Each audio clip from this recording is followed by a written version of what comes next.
Hello everyone, welcome back to Vendify. तो आज हम एक नया सीजन शुरू करने जा रहे हैं जिसमें हम बात करेंगे डिफरेंट इंडस्ट्रीज में वेंडिंग मशीन के क्या क्या यूज होते हैं। तो आज की इस वीडियो में हम बात करने वाले हैं कि इलेक्ट्रॉनिक्स इंडस्ट्री में वेंडिंग मशीन कैसे यूज होती है। तो चलिए शुरू करते हैं इस वीडियो को।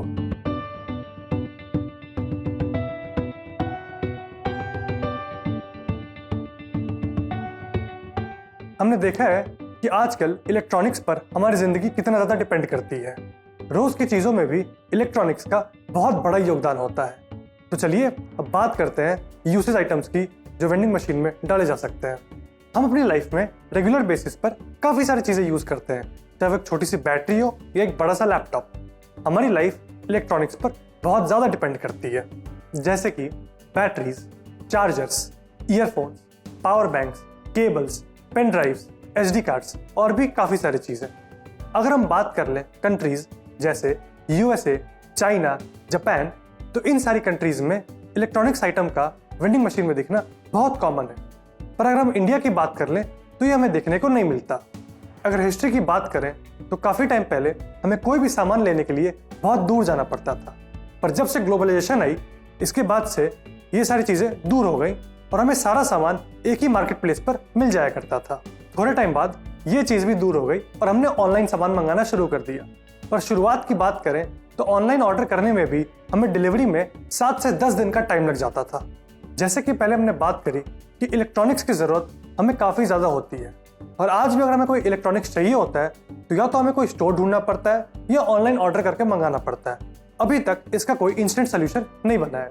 अगर हम इंडस्ट्रियल या ऑफिस एरियाज की बात करें तो इन जगहों पर जनरली इलेक्ट्रॉनिक स्टोर्स की अवेलेबिलिटी नहीं होती है। इसलिए कभी कभी जब फैक्ट्री वर्कर्स या एम्प्लॉयर्स को इलेक्ट्रॉनिक गैजेट्स की जरूरत पड़ती है तो उनके पास कोई भी इंस्टेंट सोल्यूशन नहीं होता है। काफी बार ऐसा होता है कि हम ट्रैवल कर रहे होते हैं और एसेंशियल आइटम्स जैसे चार्जर्स, पावर बैंक्स, ईयरफोन्स, ये सारी चीजें भूल जाते हैं। उस समय पर अगर एयरपोर्ट्स, बस स्टेशंस या रेलवे स्टेशंस पर हम इलेक्ट्रॉनिक्स आइटम की वेंडिंग मशीन लगाएं तो इन सारी चीजों का एक इंस्टेंट सोल्यूशन हो जाएगा और ट्रैवलर्स को कहीं दूर घूमने की जरूरत नहीं पड़ेगी और उसी जगह पर उन्हें ये सारी चीजें अवेलेबल हो जाएंगी। अब बात करते हैं हॉस्पिटल्स। हॉस्पिटल्स में भी एक इलेक्ट्रॉनिक गैजेट वेंडिंग मशीन रहना बहुत ज़्यादा ज़रूरी होता है। कभी कभी लोगों को हॉस्पिटल जाना पड़ता है इमरजेंसी के टाइम पर और उन्हें वहाँ पे रात भी काटनी पड़ती है।